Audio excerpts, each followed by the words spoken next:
Hello, എൻ്റെ പേര് ശ്രീഹരി. ഇപ്പോൾ നമ്മുടെ പുതിയൊരു വീഡിയോയിലോട്ട് സ്വാഗതം. ആദ്യം തന്നെ ഒരു കാര്യം പറയട്ടെ, ഇത് സ്ട്രിക്ട്ലി എൻ്റെ മാത്രം പേഴ്സണൽ അഭിപ്രായമാണ്. ഇതൊരു സിനിമ റിവ്യൂ ആയിട്ട് പോലും നിങ്ങൾ കാണണ്ട. എൻ്റെ അഭിപ്രായം ഏത് മൂവിനെ പറ്റിയാണ് സംസാരിക്കാൻ പോകുന്നതെന്ന് അറിയാമല്ലോ, ജനനായകനെ പറ്റിയാണ്. എൻ്റെ പേഴ്സണൽ അഭിപ്രായമാണ്. സിനിമ കണ്ടതിന് ശേഷം എനിക്ക് എന്ത് ഫീൽ ചെയ്തു എന്നുള്ളതാണ് ഞാൻ പറയാൻ പോകുന്നത് കേട്ടോ. സത്യം പറഞ്ഞാൽ എനിക്ക് സിനിമ ഒരു പരിധി വരെ ഇഷ്ടപ്പെട്ടു. റീസൺ പറയാം.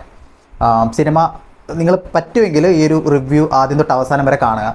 അത് കണ്ട് വാച്ച് ഓവർ കൂടാൻ വേണ്ടിയിട്ടല്ല, എന്തുകൊണ്ടാണ് എനിക്ക് അങ്ങനെ ഫീൽ ചെയ്തു എന്നുള്ളത് പറയാൻ വേണ്ടിയിട്ടാണ്. സിനിമ എനിക്കൊരു പരിധി വരെ ഇഷ്ടപ്പെട്ടു. ആദ്യം പറഞ്ഞ പോലെ തന്നെ ഒരു പരിധി വരെ ഞാൻ എക്സ്പെക്ട് ചെയ്തത് ഒരു ടിപ്പിക്കൽ മാസ് മസാല കൊമേഴ്ഷ്യൽ എൻ്റർടൈനറാണ്. അത് തന്നെയാണ് എനിക്ക് കാണാൻ പറ്റിയത്. ഇവിടെ ലോജിക്കോ ഒരു മാസ് മസാല പടത്തിൻ്റെ ഒരു കോണ്ടെക്സ്റ്റ് നിങ്ങൾക്ക് അറിയാമല്ലോ. അവിടെ പ്രത്യേകിച്ച് ഒരു പരിധിക്കപ്പുറം ഇന്നർ ലോജിക്ക് ചിന്തിക്കേണ്ട കാര്യമില്ല. അല്ലെങ്കിൽ എന്താണ് ആ സിനിമ പറയാൻ ഉദ്ദേശിക്കുന്നത്, അതിലെ ഇങ്ങനെയൊക്കെ നടക്കാൻ സാധ്യതയുണ്ടോ, 10 പേര് ഒരാൾ ഒരു 100 പേരെയും അല്ലെങ്കിൽ 50 പേരെയൊക്കെ ഇടിച്ചിടുവോ, എന്നിട്ടും ഒന്നും പറ്റാതെ അയാൾക്ക് രക്ഷപ്പെടുത്താൻ പറ്റുമോ? ഇത്തരം ലോജിക്കൽ പരമായിട്ടുള്ള കുറേ ക്വസ്റ്റ്യൻസ് മാറ്റി വെച്ചിട്ട് ആണ് നമ്മൾ സാധാരണ ഒരു മാസ് മസാല കൊമേഴ്ഷ്യൽ എൻ്റർടൈനറൊക്കെ കാണുന്നത്. ആ ഒരു കോണ്ടെക്സ്റ്റിൽ കണ്ടതുകൊണ്ടായിരിക്കണം എനിക്കിഷ്ടപ്പെട്ടു. എനിക്കൊരു പരിധി വരെ ഇഷ്ടപ്പെട്ടു. പിന്നെ കുറേ നെഗറ്റീവ്സ് ഉണ്ട് കേട്ടോ, അത് ഞാൻ പറയാം. ഫസ്റ്റ്, സിനിമയുടെ ഏറ്റവും വലിയ പോസിറ്റീവ് അനിരുദ്ധ്. അയ്യോ, എനിക്കിത് പറയുമ്പോൾ തന്നെ എനിക്കൊരു ഇമോഷൻ വരുന്നുണ്ട്. കാരണം പാട്ടുകളെല്ലാം ഹിറ്റാണ്. അതുകൊണ്ട് തന്നെ ഞാൻ റിപ്പീറ്റ് ആയിട്ട് കേൾക്കുമായിരുന്നു. കുറേ ഇങ്ങനെ കേട്ട് എനിക്ക് ഭയങ്കരമായിട്ട് ഇഷ്ടപ്പെട്ട് എൻ്റെ ചെവിയിൽ ഭയങ്കരമായിട്ട് ഹിറ്റ് ചെയ്തൊരു പാട്ടുകളായിരുന്നല്ല. ഈ സിനിമയിൽ ഞാൻ കൂടുതൽ എക്സ്പെക്റ്റ് ചെയ്തതും ഈ പാട്ടുകളൊക്കെ എങ്ങനെ ഉണ്ടാകും, അല്ലെങ്കിൽ അതിൻ്റെയൊക്കെ ഒരു വിഷ്വൽ ബ്യൂട്ടി എങ്ങനെയായിരിക്കും എന്നൊക്കെ കൂടുതലും നന്നായിട്ട് ഞാൻ ഭയങ്കര ഹോപ്പ് കൊടുത്തിരുന്നു. പ്ലേസ്മെൻറ്റ് എനിക്ക് അത്ര വർക്കായില്ല. ഇപ്പം തലപതി കച്ചേരി പാട്ടിൻ്റെ പ്ലേസ്മെൻറ്റ് എനിക്ക് അത്രയ്ക്കും വർക്കായില്ല. പക്ഷേ ഫസ്റ്റ് ആ കുട്ടിയായിട്ടൊരു പാട്ടുണ്ട്, അതെനിക്ക് ഭയങ്കര ലൈറ്റ് ഹാർട്ടഡ് ആയിട്ട്, എനിക്കെന്തോ അത്തരം കുറേ കാര്യങ്ങളൊക്കെ കാണുമ്പോൾ കുറച്ച് ഭയങ്കര ലൈറ്റ് ഹാർട്ടഡ് ആയതുകൊണ്ട് അങ്ങനെയൊക്കെ ഭയങ്കര ഒരു ഇഷ്ടപ്പെടും. അതൊക്കെ നല്ല രീതിയിൽ ചെയ്തിട്ടുണ്ടായിരുന്നു. നല്ല വിഷ്വലായിരുന്നു. നല്ല ആ വിജയ് അങ്ങനെ ഒരു സാധനമൊക്കെ ചെയ്യുമ്പോൾ ഭയങ്കര നല്ല രസമാണ് അത് കണ്ടിരിക്കാൻ.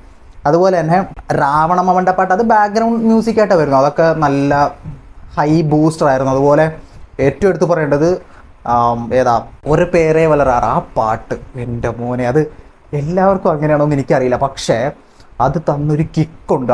അത് നമ്മൾ ആ റിയാലിറ്റി നിന്നുകൊണ്ട് കാണുമ്പോഴാണ് കേട്ടോ. അതായത് വിജയ് എന്ന ആക്ടർ അദ്ദേഹം CM ആയതിനു ശേഷം നമ്മൾ ഈ പാട്ട് കേൾക്കുമ്പോൾ ഇല്ലേ, എൻ്റെ മോനെ കിക്കായിരുന്നു. ഞാൻ ഒരു വാക്ക് പോലും ഈ റിവ്യൂവിന് വേണ്ടി അല്ലെങ്കിൽ ഇത് പറയാൻ വേണ്ടി എഴുതിയിട്ടില്ല. ഞാൻ യൂഷ്വലി എഴുതാറില്ല. പക്ഷെ അപ്പോഴും എനിക്ക് ഇപ്പോഴും തടയാതെ അത് പറയാൻ വരുന്നുണ്ട്. കാരണം അതുപോലൊരു ഗൂസ് ബംസ് മൊമെൻ്റ് ആണ്. എനിക്ക് ഇതിന് മുമ്പ് ഇതേപോലൊരു ഗൂസ് ബം മൊമെൻറ്റ് തിയേറ്ററിൽ തന്നത് KGF 2 ഏതാണെന്നോ, മറ്റേ ധീരാ ആ പാട്ടില്ല, ആ പാട്ടിനാണ് എനിക്ക് ഇതിന് മുമ്പ് ഒരു പക്ക ഗൂസ് ബം മൊമെൻറ്റ് തന്നത്. പക്ഷേ ഈ പടത്തിൽ ഈ പാട്ട് അത് ഭയങ്കര ഫീലായിരുന്നു എനിക്ക്. അത് എന്താണെന്നറിയില്ല. പിന്നെ സാധാരണ നമ്മൾ പാട്ടുകളൊക്കെ കേട്ടിട്ട് അതിൻ്റെ വീഡിയോ തിയേറ്ററിൽ കാണുമ്പോൾ നമുക്കൊരു പുതിയൊരു ഫീലായിരിക്കും. എന്തായിരിക്കും അവർ ക്രിയേറ്റ് ചെയ്തെടുക്കാൻ പോകുന്നത്. എസ്പെഷ്യലി ഈ ഇതുപോലത്തെ fast number songs, dance items, അല്ലെങ്കിൽ ഭയങ്കര ഗ്രാൻഡ്യൂർ ആയിട്ട് ക്രിയേറ്റ് ചെയ്തു എന്ന് ന്യൂസിൽ അല്ലെങ്കിൽ പറയപ്പെടുന്ന അത്തരം സോങ്ങുകൾ എങ്ങനെ വരുമെന്നുള്ളത് നമുക്ക് ഭയങ്കര ഒരു എക്സൈറ്റ്മെൻ്റ് ആയിരുന്നു. ഈ പാട്ട് എനിക്ക് ആ ഒരു എക്സൈറ്റ്മെൻറ്റ്, പക്കാ കിക്ക് എനിക്ക് ഭയങ്കരമായിട്ട് ഹിറ്റായി. എല്ലാവർക്കും എങ്ങനെയാണെന്ന് എനിക്കറിയില്ല, പക്ഷേ എനിക്ക് ഭയങ്കരമായിട്ട് ഇഷ്ടപ്പെട്ടു ആ ഒരു സീനൊക്കെ. പിന്നെ ഓഫ് കോഴ്സ് അനിരുദ്ധിനെ പറ്റി പറഞ്ഞാൽ കിഡ് മ്യൂസിക് എന്ന് പറഞ്ഞാൽ പുള്ളി എവിടെയൊക്കെ പോസ്റ്റിലൊക്കെ കാണാം. രജനീകാന്തിൻ്റെ കേസിലും വിജയുടെ കേസിലും വരുമ്പോൾ അനിരുദ്ധ് കത്തിച്ചു വിടും. അത് ഗോഡ് മോഡ് എന്നൊക്കെ പറയത്തില്ലേ, ഭയങ്കര കിഡ് മ്യൂസിക് ആയിരുന്നു കേട്ടോ. വേറെ പോസിറ്റീവായിട്ട് തോന്നിയ കുറേ വിഷ്വൽസ് എനിക്ക് കുറേയൊക്കെ ഇഷ്ടപ്പെട്ടു. അതെവിടെയാണെന്ന് വെച്ചാൽ വിജയുടെ ലാസ്റ്റ് പടം ഗോട്ടായിരുന്നു. ഗോട്ട് എനിക്ക് അത്ര കണക്റ്റ് ആയില്ല. ആ സമയത്ത് നമ്മൾ റിവ്യൂ ചെയ്യുന്നില്ലായിരുന്നു. അല്ലായിരുന്നെങ്കിൽ കുറച്ച് എനിക്ക് അത്ര കണക്റ്റ് ആവാത്തൊരു സിനിമകളിലൊന്നായിട്ട് ഗോട്ട് വന്നേനെ. ഇവിടെ ഗോട്ടിനേക്കാളും ഒക്കെ ഒരുപടി മെച്ചപ്പെട്ട് എനിക്ക് തോന്നി കേട്ടോ. അത് ചിലപ്പോൾ മ്യൂസിക്കൊക്കെ വന്നതുകൊണ്ടായിരിക്കാം. പക്ഷേ എനിക്ക് ഫീൽ ചെയ്തത് വിഷ്വൽസ് കുറച്ച് നന്നായിട്ട് എടുത്തു വെച്ചിട്ടുണ്ട്. സത്യൻ സൂര്യനാണ് വിഷ്വൽസ് ചെയ്തിരിക്കുന്നത്. നന്നായിട്ട് ചെയ്തിട്ടുണ്ട്. നന്നായിട്ടെന്ന് വെച്ചാൽ കൊള്ളാം. എവിടെയൊക്കെയോ നല്ല ഈ ജെർക്കിംഗ് ഒന്നുമില്ല, അല്ലെങ്കിൽ അനാവശ്യമായിട്ടുള്ള ഒരു പരിപാടിയൊന്നുമല്ല എടുത്തേക്കണം. കറക്റ്റ് ഒരു നല്ല കളർഫുൾ സാധനം, അല്ലെങ്കിൽ ഭയങ്കര ഒരു മീറ്ററിൽ ആ ഒരു പടത്തിൻ്റെ സ്കെയിലിനനുസരിച്ചുള്ള വിഷ്വൽസ് കാണാൻ പറ്റിയ ഒരു പരിധി വരെ കേട്ടോ. അത്ര ഞാൻ പറയാം. പിന്നെ ഓഫ് കോഴ്സ് പെർഫോമർ വിജയ്. എനിക്ക് ഇത്തവണ പോസിറ്റീവായിട്ട് പറയാൻ ഭയങ്കര സന്തോഷം. വിജയ് എന്നുള്ള പെർഫോമർ കുറച്ചും കൂടെ നന്നായിട്ടുണ്ട്. എസ്പെഷ്യലി ഒരു ഇൻ്റർവെൽ പോർഷൻ ആണെന്നറിയില്ല, ആ ഒരു പോർഷനിൽ വിജയുടെ ഒരു ഇമോഷൻ സാധനമുണ്ട്. ആ ഒരു മമിത ഇങ്ങനെ എക്സ്പ്ലെയിൻ ഒക്കെ ചെയ്യുന്ന സമയത്തുള്ള അത് കൊള്ളാം. ഇത്തവണ ചെയ്തത് കൊള്ളാം. വിജയ് എന്നുള്ള ആക്ടർ നന്നായിട്ട് ചെയ്തിട്ടുണ്ട് ആ ഒരു ഭാഗങ്ങളൊക്കെ, ഇമോഷൻ സാധനങ്ങളെ. പിന്നെ മാസ് ഒക്കെ കുറേയൊക്കെ പുള്ളിയുടെ റെപ്പറ്റേറ്റീവ് ആയിട്ടുള്ള സാധനങ്ങൾ, മറ്റേ ഇങ്ങനെ ബബിൾ ഗം ചമയ്ക്കുന്ന ആ സാധനങ്ങളൊന്നും ഇല്ല. കൊള്ളാം. ഇത്തവണ ഒരു പൊടിക്ക് ആ ഓവർ ഒരു എക്സാജറേഷനിൽ നിന്ന് മാറ്റിയിട്ട് ചെയ്തു എന്ന് എനിക്ക് തോന്നി. പിന്നെ എടുത്തു പറയേണ്ട പോസിറ്റീവ് ടൈറ്റിൽ കാർഡ്. എൻ്റെ മോനെ, ടൈറ്റിൽ കാർഡ് കിടിലൻ ടൈറ്റിൽ കാർഡ്. സത്യം പറയട്ടെ, എനിക്ക് തോന്നുന്നു തുടക്കം തന്നെ എങ്ങാണ്ട് വന്നു സാധനം. ഒരു എക്സ്പ്ലനേഷന് ശേഷം, ഒരു പുള്ളി ഇങ്ങനെ വോയിസ് ഓവർ പറഞ്ഞതിന് ശേഷം ടൈറ്റിൽ കാർഡ് വന്ന്, എനിക്ക് തോന്നുന്നു ഇതുവരെ ഇറങ്ങിയതിൽ വെച്ച് എനിക്ക് ഏറ്റവും കൂടുതൽ ഗൂസ് ബംസ് തന്നത് ലിയോ ആയിരുന്നു. സെയിം കട്ടയ്ക്ക്. ഇത്തവണ പൊസിഷൻ വേറെയാണല്ലോ, ആക്ടർ എന്നുള്ളത് മാറി CM ആയല്ലോ. അതിൻ്റെ ഒരു ഗൂസ് ബംസ് ഈ ടൈറ്റിൽ കാർഡ് കിട്ടു സാധനം കിട്ടും. അത് എനിക്ക് തോന്നുന്നു എല്ലാവർക്കും ഇഷ്ടപ്പെട്ടിട്ടുണ്ടാവും, എല്ലാവർക്കും, ഒട്ടുമിക്ക ആൾക്കാർക്കും ഇഷ്ടപ്പെട്ടിട്ടുണ്ടാവും. കിടിലൻ ടൈറ്റിൽ കാർഡ്. അല്ല, അത് നമുക്ക് ആ ഒരു റിയൽ ലൈഫ് സിനിമകൾ, ഇത്തരം മാസ് മസാല സിനിമകൾ ലാർജർ ദാൻ ലൈഫ് ആയിരിക്കുമല്ലോ എപ്പോഴും. പക്ഷേ ഇവിടെ ലാർജർ ദാൻ ലൈഫിൽ അദ്ദേഹം ജീവിക്കുന്നത് കൊണ്ട് നമുക്ക് അത്ര ആ ഒരു സാധനം ഭയങ്കരമായിട്ട് തുടക്കം തന്നെ കത്തിച്ച് വിട്ടിട്ടുണ്ട്. സെയിം തന്നെ മറ്റേ ആ ജയിലർ ഇറങ്ങിയ സമയത്ത് തുടക്കം കലാനിധിമാരൻ പ്രസൻസ് എന്ന് പറഞ്ഞ് കാണിക്കുമ്പോൾ തൊട്ട് അനിരുദ്ധ് കത്തിച്ചൊരു സാധനമുണ്ട്. സെയിം എഫക്റ്റ് എനിക്ക് ഇവിടെ കിട്ടി. അതേ സെയിം കിക്ക്. അന്ന് ഞാൻ ഒയ്യോ അങ്ങനത്തെ ഒരു ഫീലിലായിരുന്നു ഇരുന്നത്. പക്ഷെ ഇതും അതേപോലെയൊക്കെ ഭയങ്കര ഒരു ഗംഭീര സാധനം തുടങ്ങാൻ പോകുന്നു എന്നുള്ളൊരു ഫീലിൽ ആ ടൈറ്റിൽ കാർഡ് പ്ലേസ് ചെയ്തിട്ടുണ്ട്. പിന്നെ എന്തൊക്കെ കുറേ പോസിറ്റീവ് ഉണ്ട് കേട്ടോ. 1-2 പെർഫോമറുകൾ പറയുകയാണെങ്കിൽ, മമിത ബൈജുവിൻ്റെ ക്ലൈമാക്സ്, അത് കുറേ പേരൊക്കെ ഇപ്പോൾ റിവ്യൂവിൽ പറഞ്ഞിട്ടുണ്ട്. മമിത ബൈജുവിൻ്റെ ആക്ഷൻ സീക്വൻസ് കൊള്ളായിരുന്നു. സാധാരണ ടിപ്പിക്കൽ റോംകോം സംഭവങ്ങളൊക്കെ ചെയ്ത് ഒരു ഗ്രൗണ്ട് ലെവൽ ക്യാരക്ടറൊക്കെ ചെയ്തിരുന്ന ഒരാൾ അത്തരത്തിലൊരു ട്രാൻസ്ഫോർമേഷൻ ചെയ്തൊരു സൂപ്പർ ഗേൾ ഫീൽ വന്നു. ചിലപ്പോൾ എനിക്ക് തോന്നിയതായിരിക്കും. അതായത് അത്യാവശ്യം നല്ല ഫിസിക്കുണ്ട്, ഒരു സൂപ്പർ വുമൺ അല്ലെങ്കിൽ സൂപ്പർ ഗേൾ ടൈപ്പിൽ ഒരു റോളൊക്കെ ചെയ്യാൻ പറ്റിയ ഒരു കൈൻഡ് ഓഫ് ഒരു ഫിസിക്കും ആക്ഷൻ സീക്വൻസും ഒക്കെ ആയിരുന്നു. നന്നായിട്ട് ചെയ്തിട്ടുണ്ട് കേട്ടോ.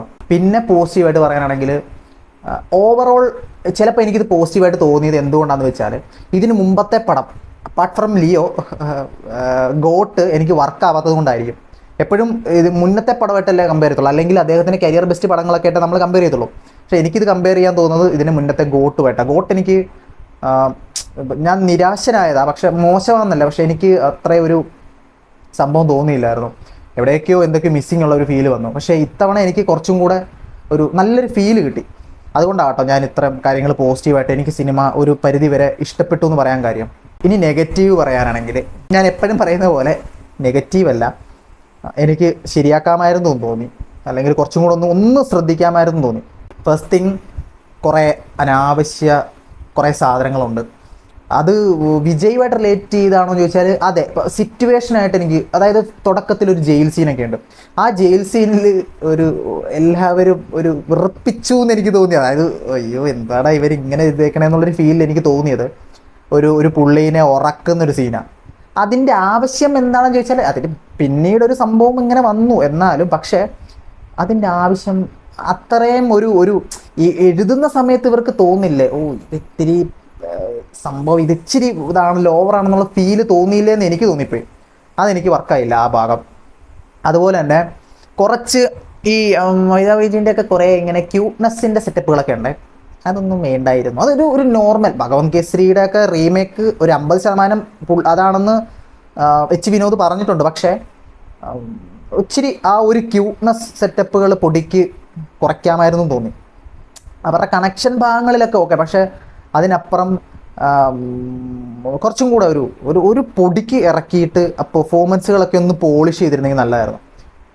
വിജയുടെ പോർഷൻസുകളിലും ഈ പറഞ്ഞ പോലെ തന്നെ ചിലപ്പോൾ അത് ഗ്രാൻഡ്യൂറായിട്ട് തോന്നിക്കാണാം നമുക്ക്. അതായത് അദ്ദേഹം CM ആയി അല്ലെങ്കിൽ ഒരു മാസ് കംബാക്ക് നടത്തിയത് കൊണ്ട് ചിലപ്പോൾ നമുക്ക് ആ ഒരു സംഭവങ്ങളൊക്കെ അത്രയധികം ഫീൽ ചെയ്തിട്ടുണ്ടാവില്ല. കുറേ അദ്ദേഹത്തിൻ്റെ പാർട്ടീനെ അല്ലെങ്കിൽ അതിനെ ഫോക്കസ് ചെയ്ത് കുറേ അദ്ദേഹത്തിൻ്റെ പ്രൊപ്പഗണ്ട എലവേറ്റ് ചെയ്ത് പൊക്കി വെച്ചതുപോലത്തെ ഒരു ഫീല്. പക്ഷെ നമ്മളത് അതിനെപ്പറ്റി ഒന്ന് ചിന്തിക്കുമ്പോൾ ഇല്ലേ, അദ്ദേഹം എഫേർട്ട് എടുത്തിട്ട് തന്നെയല്ലേ ആ ഒരു സംഭവങ്ങൾ എടുത്തത് അല്ലെങ്കിൽ അച്ചീവ് ചെയ്തത്. ജനങ്ങൾ അദ്ദേഹത്തെ വിശ്വസിച്ചു, അത് ചെയ്തു. ഇപ്പം റിയൽ ലൈഫിൽ നല്ല കിടിലൻ ഒരു CM ആയിട്ട് നിൽക്കുന്നു. അതൊക്കെ നമ്മുടെ മനസ്സിലുള്ളത് കൊണ്ട് ഈ സാധനങ്ങളൊക്കെ നന്നായിട്ട് കിട്ടും, കണക്റ്റ് ആവും. പെർഫോമർ വിജയ് എന്നുള്ളതിനെ ഒന്ന് പോളിഷ് ചെയ്ത് പുള്ളി ചെയ്തിട്ടുണ്ടെന്ന് എനിക്ക് തോന്നി. പക്ഷേ കുറച്ച് അദ്ദേഹത്തിൻ്റെ പ്രൊപ്പഗാൻഡ കുറച്ച് ഇതായി പോയോ എന്ന് എനിക്കൊരു ഫീൽ, ഒരു പൊടിക്ക്. ഇപ്പോഴും പറയുമ്പോഴാണെങ്കിലും നമുക്കറിയാം ഒരു ലാർജർ ദാൻ ലൈഫ് ക്യാരക്ടർ വരുമ്പോഴേക്കും ഇത്തരത്തിലുള്ള കുറച്ച് സാധനങ്ങൾ കയറ്റിയാലേ ആൾക്കാർക്കൊരു എലവേഷൻ സീൻ വരൂ എന്ന് തോന്നും, എന്നുണ്ട് ശരിക്കും. പക്ഷേ എനിക്ക് അതിൻ്റെ ഒരു മീറ്റർ ലേശം കൂടിപ്പോയതുപോലെ തോന്നും. പിന്നെ എവിടേക്കോ എന്തൊക്കെയോ ഒരു ചെറിയ മിസ്റ്റേക്ക് ലാസ്റ്റ് ക്ലൈമാക്സിനോടനുബന്ധിച്ചൊക്കെ ഒരു യന്ത്രൻ ഫീൽ എനിക്ക് തോന്നി കേട്ടോ. എനിക്ക് ഭയങ്കരമായിട്ട് കണക്ട് ആയത് യന്ത്രൻ്റെ ഒക്കെ ഒരു സംഭവങ്ങളൊക്കെയാണ്. സ്പോയിലർ ആകത്തില്ലായിരിക്കും. യന്ത്രൻ്റെ ഒക്കെ ക്ലൈമാക്സിൽ മിനി ചിട്ടി ഇങ്ങനെ വന്ന് അറ്റാക്ക് ചെയ്യുന്നൊരു സെറ്റപ്പൊക്കെ ഇല്ലേ, എനിക്ക് അതുമൊക്കെ ആയിട്ട് നന്നായിട്ട് കണക്റ്റായി. ഇൻഫാക്റ്റ് ഒരു കുറേ പോർഷൻസ് ഒക്കെ ആണെങ്കിലും CG ഒന്നും എനിക്ക് അത്രയും വർക്കായില്ല. ചിലപ്പം ഞാൻ ഒത്തിരി ഒന്നും ഇംഗ്ലീഷ് പടങ്ങൾ കാണുന്നില്ല, ഞാൻ ഇംഗ്ലീഷ് പടങ്ങളായിട്ട് കമ്പയറും ചെയ്യുമല്ല. പക്ഷേ CG എന്തോ എവിടെയോ ഒരു മിസ്സിങ് ഇല്ലേ എന്ന് തോന്നി. പിന്നെ അതിൻ്റെ കൂടെ തന്നെ എടുത്തു പറയണേ, ഒരു കാറിൽ വരുന്നതിൻ്റെ ഒരു CG പോർഷൻസ് ഒക്കെ ഉണ്ട്, ഒരു ലിമോസിനൊക്കെ വരുന്നൊരു സാധനം. അയ്യോ, അതെനിക്ക് ഭയങ്കര ക്രിയേറ്റ് നല്ല ഫീൽ അടിച്ചു. അത് കുറച്ചും കൂടെ ഒന്ന് സെറ്റപ്പ്, എന്തായാലും ഇത്ര ഒരു പടം ഇറക്കുമല്ലേ, കുറച്ചും കൂടെ സെറ്റപ്പ് ആക്കാമായിരുന്നു. ചിലപ്പോൾ അതിൻ്റെ ഒരു കാരിക്കേച്ചർ അല്ലെങ്കിൽ ഒരു ആർട്ടിസ്റ്റിക് രീതിയിൽ അപ്രോച്ച് ചെയ്തുകൊണ്ടായിരിക്കാം ചിലപ്പോൾ അങ്ങനെ വന്നത്. പക്ഷെ അങ്ങനെ ചെയ്തിരുന്നെങ്കിലും അതൊരു റിയൽ സംഭവമായിട്ട് അല്ലെങ്കിൽ ഒരു ക്യാമറ ഷൂട്ട് ചെയ്താൽ എങ്ങനെ ഇരിക്കും എന്നുള്ളൊരു ഫീലിൽ ചെയ്തത് കൊണ്ട് എനിക്കതങ്ങനെ കണക്റ്റ് ആയില്ല. അത് കുറച്ചും കൂടെ ഒന്ന് വൃത്തിയാക്കാമായിരുന്നു തോന്നി. പിന്നെ കുറേ എവിടെയൊക്കെയോ നല്ല സാധനമുണ്ട്. അതായത് CG തന്നെയാണെങ്കിലും ബ്ലാസ്റ്റിൻ്റെ സാധനങ്ങളൊന്നും എനിക്ക്, അത് മീൻസ് ബ്ലാസ്റ്റ് ബോംബൊക്കെ പൊട്ടിത്തെറിക്കുന്ന കുറേ സാധനങ്ങളൊന്നും എനിക്ക് അത്രയും കുഴപ്പം തോന്നിയില്ല. അവസാനത്തോടനുബന്ധിച്ചും ഈ പറഞ്ഞ എടുത്തു പറയണം കേട്ടോ, ഒരു ആഫ്രിക്കൻ സീനുകളൊക്കെ കാണിക്കുന്നൊരു സാധനമുണ്ട്. അതും കുറച്ച് യൂസ് ചെയ്യാം നന്നായിട്ട്. പക്ഷേ എവിടെയൊക്കെയോ ഒരു അത് ഇച്ചിരിയും കൂടെ ഒന്ന് സെറ്റാക്കായിരുന്നു ആ ഒരു ഭാഗങ്ങൾ എന്ന് എനിക്ക് തോന്നി. ഈ CG പോർഷൻസ് ഇങ്ങനെ വന്നത് കൊണ്ടും കുറച്ച് ഇച്ചിരി കൂടെ റെഡിയാക്കാമായിരുന്നു. ബാക്കി നോക്കാം എന്നുള്ള ഫീലിൽ നിന്ന് ക്ലൈമാക്സിൽ ഒരു CG ഭയങ്കര വെയിറ്റ് ആയിപ്പോയി ആ ഒരു സീനുകൾക്കൊക്കെ. ക്ലൈമാക്സിനോടനുബന്ധിച്ച് ഭയങ്കര ഈ റോബോട്ട്സ് ടോപ്പിക്കിൽ നിന്ന് ഡീവിയേറ്റ് ചെയ്ത് പോകുന്നതല്ല, പക്ഷെ കുറേ സാധനങ്ങളൊക്കെ ആഡ് ചെയ്ത് വന്ന് ഭയങ്കര ഹെവിനെസ്. തുടക്കം എങ്ങനെയാണോ അവിടുന്ന് വന്നതിന്ന് മാറി കഥ കുറേ അങ്ങ് ഡീപ്പായി പോയിട്ട് അങ്ങനെ സെറ്റപ്പിലോട്ടൊക്കെ പോയി ഭയങ്കര വെയിറ്റ് കൂടിയ ഫീൽ. ആ വെയിറ്റ് ഇങ്ങനെ കൂടുമ്പോൾ വണ്ടി വലിക്കാനൊരു ബുദ്ധിമുട്ടില്ലേ, അതുപോലെ എനിക്ക് ക്ലൈമാക്സ് തോന്നിയത്. കൊള്ളാമെന്ന് വെച്ചാൽ ഒരു മിക്സ്ഡ് അഭിപ്രായം. അതായത് അടിപൊളിയാണെന്ന് പറയുന്നില്ല, പക്ഷെ മോശമാണെന്നും പറയുന്നില്ല. കാരണം അത്രയും എഫേർട്ട് എടുത്തിട്ടുണ്ട് അവർ, ഉറപ്പായിട്ടും എഫേർട്ട് എടുത്തിട്ടുണ്ട്, ആ ഒരു സംഭവങ്ങളൊക്കെ ചെയ്തിട്ടുണ്ട്. പക്ഷേ നമ്മൾ ചിലപ്പോൾ ഇതിലും നല്ല കുറേ സാധനങ്ങൾ കണ്ടത് കൊണ്ടായിരിക്കാം എനിക്ക് അത്രയും ഇച്ചിരിയും കൂടെ റെഡിയാക്കാമായിരുന്നു എന്ന് തോന്നി ആ ഒരു ഭാഗങ്ങൾ കേട്ടോ. മോശമാണെന്നല്ല, ഇപ്പോഴും ഞാൻ പറഞ്ഞ മോശമാണെന്നല്ല, ഭയങ്കര കഷ്ടപ്പെട്ടിട്ടുണ്ട്. പിന്നെ എടുത്തു പറയേണ്ട കാര്യം, ചിലപ്പോൾ റിവ്യൂ മീൻസ് ഇതിനെപ്പറ്റിയുള്ള അഭിപ്രായം നീണ്ടുപോകുമെങ്കിലും ഇത് പറയണമെന്ന് തോന്നി കേട്ടോ. ഇപ്പോഴും seriously I M gonna miss this guy. സത്യം, ഈ ഒരു ക്യാരക്ടർ അല്ലെങ്കിൽ ഇതുപോലത്തെ സാധനങ്ങൾ ചെയ്യാൻ വിജയ് അല്ലെങ്കിൽ രജനീകാന്ത്, ഈ രണ്ട് ആക്ടേഴ്സ് അല്ലാതെ വേറെ ഒരു ഓറ സൃഷ്ടിച്ച് ആ ഒരു കിക്ക് നമുക്ക് തരാൻ പറ്റിയ ഒരു ആക്ടർ ഇല്ല. എനിക്കൊന്ന് ഇന്ത്യയിൽ ഇല്ല, ടു ബി ഹോണസ്റ്റ് ഇല്ല. അത്രയും നമുക്ക് പറഞ്ഞല്ലോ ലാർജർ ദാൻ ലൈഫ് ക്യാരക്ടറാണ്. അത് ചെയ്യണമെങ്കിൽ ഒരു ഓറ വേണം ഒന്ന്. അതായത് ഓറ അതിനോട് ഉൾപ്പെടെ നല്ല ഒരു പഴക്കം വേണം ആ ഒരു ക്യാരക്ടറൊക്കെ ചെയ്ത്. അത് വിജയ് എന്നുള്ളൊരു ഒരു ആക്ടറിനുണ്ട്. അതുപോലെ തന്നെ രജനീകാന്ത് പക്ഷെ അത്ര ഫൈറ്റ് ഇപ്പം നിലവിൽ ചെയ്യാൻ പറ്റില്ലെങ്കിലും പുള്ളി നടന്നു വന്നാൽ തന്നെ ഓറയാ. അങ്ങനത്തെ ഒരു ആളാണ്. So I M gonna miss this guy. ഈ പുള്ളീനെ ശരിക്കും നമ്മൾ മിസ് ചെയ്യും, സത്യമായിട്ട് പറയാൻ മിസ് ചെയ്യും. ഈ ഒരു ക്യാരക്ടർ വേറെ ആര് ചെയ്തിരുന്നെങ്കിലും ആടാപടാലം പൊട്ടി തകർന്നിരുന്നേനെ, ഉറപ്പായിട്ടും പറയാം. വിജയ് ചെയ്തത് കൊണ്ട് മാത്രം ഹൈ ആയതാണ്. ഞാനൊരു ഹാർഡ് കോർ സൂര്യ ഫാനാണ്. എനിക്കങ്ങനെ പറയാൻ പറ്റുന്നുണ്ടെങ്കിൽ എന്തോരം വലിപ്പമായിരിക്കും ഒരു വിജയ് എന്നുള്ള ആക്ടറിന്. ഭയങ്കരമായിട്ടും വിജയ് എന്നുള്ളൊരു ആക്ടറിനെ ശരിക്കും മിസ് ചെയ്യും കേട്ടോ.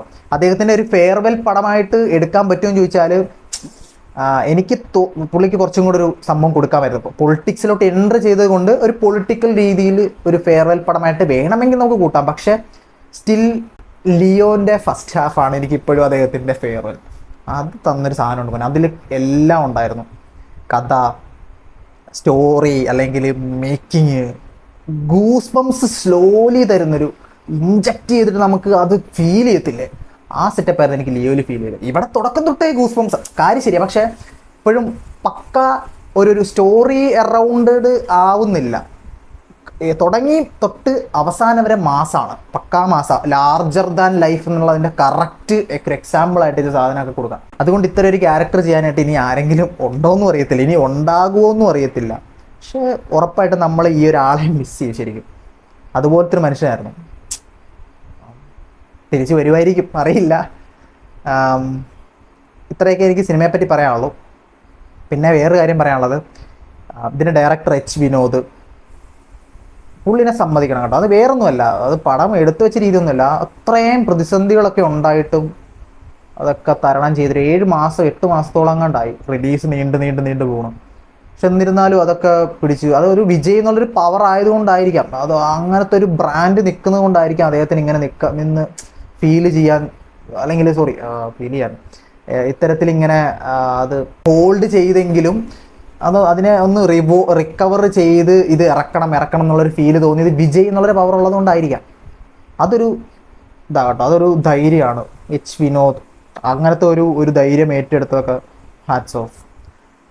എന്ത് മിക്സ്ഡ് അഭിപ്രായമായിക്കോട്ടെ, സിനിമയെ പറ്റി എന്ത് നെഗറ്റീവ് അഭിപ്രായം ആയിക്കോട്ടെ, അദ്ദേഹത്തിന് ആ ഒരു സിനിമ ഇറക്കണം എന്നുള്ളൊരു മെൻറ്റാലിറ്റി, അതിൻ്റെ പിന്നിലെ പ്രൊപ്പഗൻഡ എന്തും ആവട്ടെ, ഒരു സിനിമ ഫാൻ അല്ലെങ്കിൽ ഇത്തരം ആക്ഷൻ സിനിമകൾ ഒത്തിരി ഇഷ്ടപ്പെടുന്നൊരു, അതും നമ്മുടെ ഇന്ത്യൻ ടെറൈനിലുള്ള ഇത്തരം ആക്ഷൻ സിനിമകൾ ഇഷ്ടപ്പെടുന്ന ഒരാളെന്നുള്ള നിലയ്ക്ക് ആ ഒരു ധൈര്യം ഞാൻ ഭയങ്കരമായിട്ട് എനിക്ക് ശരിക്കും പറഞ്ഞാൽ ഒരു ഭയങ്കര ഇൻസ്പയറിംഗ് ആയിട്ട് എനിക്ക് ശരിക്കും ഫീൽ ചെയ്തു കേട്ടോ. പിന്നെ വേറൊരു കാര്യം കൂടെ പറയട്ടെ, ഈ ഒരു സിനിമ ശരിക്കും തമിഴിലെ സെറ്റാവും, വേറൊന്നുമല്ല. അത് ചിലപ്പം നമ്മുടെ തോന്നലായിരിക്കും. ഇപ്പം പറയാം, കേരളത്തിലുള്ളവർ മലയാളികൾ കുറച്ചും കൂടെ ഈ ലോജിക്ക്, അതുപോലെ തന്നെ ഒരു സിനിമയുടെ ഒരു ലോജിക്ക് ഉണ്ടല്ലോ, ഇത് നടക്കാൻ ആ സാധ്യത ഉണ്ടോ എന്നുള്ളത് ചെക്ക് ചെയ്യും. കേരളത്തിൽ നടക്കാൻ സാധ്യത ഇല്ല, കാരണം നമുക്ക് ടെറൈൻ അറിയാം, ഇവിടുത്തെ സിറ്റുവേഷൻ എന്താണെന്നറിയാം, ഇവിടുത്തെ ഒരു സാഹചര്യം, ഇവിടുത്തെ ഒരു കോർഡിനേഷൻ, ഇവിടുത്തെ കുറേ സിസ്റ്റം, ഇതെല്ലാം അറിയാം. ഇതെല്ലാം അറിഞ്ഞുകൊണ്ട് കേരളത്തിൽ നടക്കാൻ സാധ്യത കുറവാണ് ഇത്തരത്തിലുള്ള കഥകൾ. പക്ഷേ തമിഴ്നാട് അങ്ങനെയല്ല, അല്ലെങ്കിൽ തെലുഗു, ഇവിടെയൊന്നും അങ്ങനെയല്ല. ചിലപ്പോൾ നമുക്ക് കുറച്ചും കൂടെ അപരിചിതമാവാം ഈ സ്ഥലങ്ങൾ, അതുകൊണ്ടായിരിക്കാം ഇവിടെ ഇങ്ങനെയൊക്കെ നടക്കാൻ സാധ്യതയുണ്ട് എന്നുള്ള ഒരു സംഭവം. സാധ്യത ഇല്ലായിരിക്കാം, പക്ഷേ എന്നാലും കേരളത്തിനെ അപേക്ഷിച്ച് ഇതൊക്കെ നടക്കാൻ സാധ്യതയുള്ളൂ എന്നുള്ളത് കൊണ്ടായിരിക്കാം ഇത്തരം ലാർജർ ദാൻ ലൈഫ് അല്ലെങ്കിൽ ഒരു ഗംഭീര ക്യാൻവാസിലുള്ള പടങ്ങളൊക്കെ നമുക്ക് കണക്ട് ചെയ്യാൻ പറ്റുന്നത്. മലയാളത്തിലൊന്നും ഇറങ്ങിയ വിജയിക്കില്ല കേട്ടോ, കൺഫേം ആണ് നമ്മൾ. കാരണം അല്ലെങ്കിൽ മലയാളത്തിൽ അല്ലെങ്കിൽ കേരള ഒക്കെ ബേസ് ചെയ്തിട്ട് ഇറങ്ങുവാണെങ്കിൽ ഇറങ്ങത്തുമില്ല, വിജയിക്കില്ല, അത് കൺഫേം ആണ്. കാരണം നമുക്ക് നമ്മുടെ ഉള്ളിലൊരു ഇതുണ്ട്, തോട്ടുണ്ട്, ഇതിന് നടക്കാനുള്ള പോസിബിലിറ്റി എന്താണ്. ഇപ്പം മിന്നൽ മുരളി ഒരു എക്സാമ്പിൾ പറയാം. മിന്നൽ മുരളിക്ക് ഇതൊന്നും അപ്പാർട്ട് ഫ്രം റിവ്യൂ ആകട്ടെ, ഈ കാര്യങ്ങളൊക്കെ നിങ്ങൾക്ക് വേണമെങ്കിൽ കേട്ടാൽ മതി. മിന്നൽ മുരളി അവിടെ ഒരു ബിലീവബിൾ സംഭവം ഉണ്ട്, മനസ്സിലായല്ലോ. അതായത് ഒരു ഹ്യൂമൻ ഒരു പവർ കിട്ടുക, അദ്ദേഹം അത് യൂസ് ചെയ്യുക വേറൊരു രീതിയിൽ. പക്ഷെ ഇവിടെ കുറച്ചും കൂടെ ഒരു ട്രസ്റ്റ് അല്ലെങ്കിൽ എന്താ പറയുക, അതിലെ ഒരു സാധ്യത നമ്മൾ അളക്കുന്നുണ്ട്. ഏതാ മിന്നൽ മുരളിയുടെ കേസിലൊക്കെ സാധ്യത ഇങ്ങനെ ചിലപ്പം നടക്കാൻ സാധ്യതയുണ്ട്. ടെറൈനിൽ കുറേ ഇപ്പം ഒരു 150 പേരെ ഇടിച്ചിടുക, പോലീസിനെ പറ്റിക്കുക, കബളിപ്പിക്കുക, ഇതൊക്കെ നമ്മൾ കേരളത്തിലോട്ട് വരുമ്പം നമ്മൾ കുറച്ച് ചിന്തിക്കും. മിന്നൽ മുരളി അങ്ങനെ സെറ്റപ്പിലൊന്നും അങ്ങനെ ഇല്ല, അതും ലാർജർ ദാൻ ലൈഫ് സെറ്റപ്പാണ്. അവിടെ ഒരു ബിലീവബിൾ സംഭവമുണ്ട്. ഇതാണ് ശരിക്കും പറഞ്ഞാൽ തമിഴ് സിനിമ, തെലുഗു സിനിമ എന്നൊക്കെ നമ്മളെ വ്യത്യസ്തമാകും. നമുക്കതിനെപ്പറ്റി കൂടുതൽ അറിവില്ല, അവിടെ എന്താണ് നടക്കുന്നുള്ളതും. അതുകൊണ്ട് നമ്മൾ ആസ്വദിക്കും. അവിടെ ചിലപ്പം നടക്കാം, സാധ്യതയുണ്ട്.